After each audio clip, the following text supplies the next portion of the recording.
Evidences of evolution. Morphological evidence. Morphology is the study of the outer appearance, structure of mouth, position of eyes, structure of nostrils and ear pinna, and thickly distributed hairs on body, which many animals have in common, prove that they had a common ancestor. Similarly, with plant leaf shape, leaf venation, leaf petiole, etc., prove that they have the same origin. Anatomical evidences. Anatomy is the study of the inner parts of the body, contradicting to morphology. Similarity between human hand, cat's foreleg, flipper of whale, and patagium of bat. Also, use of these organs are used for the similar purpose respect to the appetite. This similarity indicates that those animals may have common ancestor.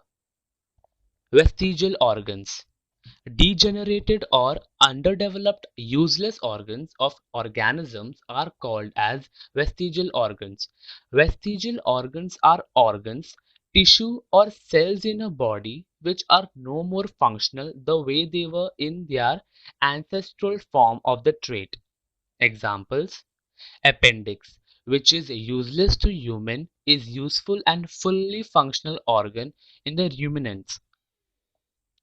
Similarly, muscles of ear pinna, which are useless to human, are useful in monkeys for movement of ear pinna.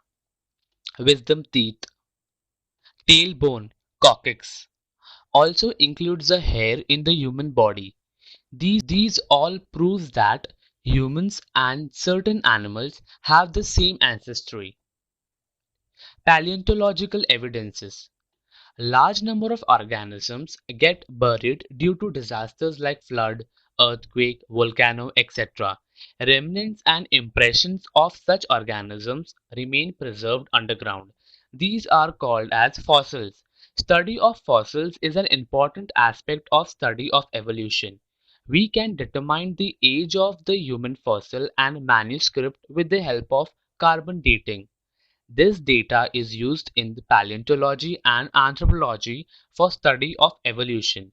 Once the age of fossil been determined by such technique, it becomes easy to deduce the information about other erstwhile organisms. It seems that vertebrates have been slowly originated from invertebrates.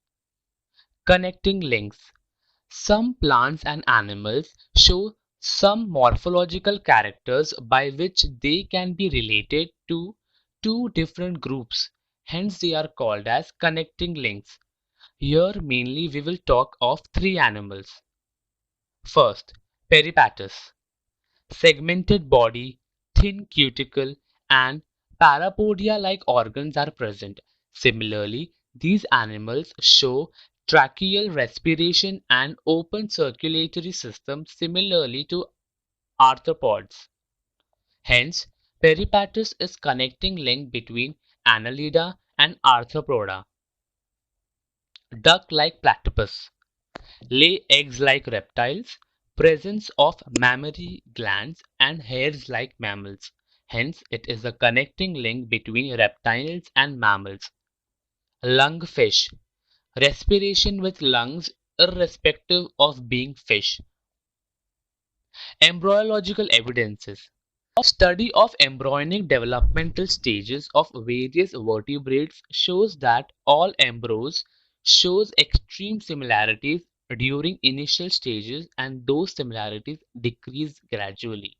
Similarities in initial stages indicate the common origin of all these animals, same ancestry. Darwin's theory of natural selection. This theory can be stated in one phrase as survival of the fittest. All the organisms compete with each other in a life-threatening manner.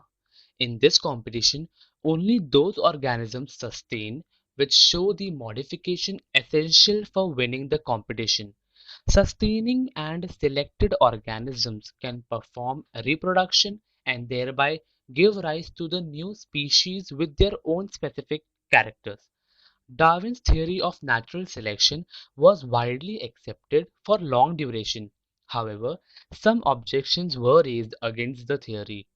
Some of the main objections are: natural selection is not the only factor responsible for evolution.